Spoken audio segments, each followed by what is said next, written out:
அபிராமி சிவகாமி கருமாயி மகமாயி திருக்கோயில் தெய்வங்கள் நீதானம்மா. அன்னைக்கு அன்றாடம் அபிஷேகம் அலங்காரம் புரிகின்ற சிறு தொண்டன் நான் தானம்மா. பொருளோடு புகழ் வேண்டும் பகநல்ல தாயே, உன் அருள் வேண்டும் எனக்கென்றும் அது போதுமே.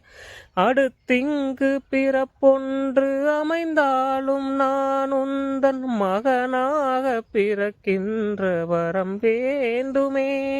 அதை நீயே தருவாயே. அம்மா என்றழைக்காத உயிரில்லையே, அம்மாவை வணங்காது உயர்வில்லையே.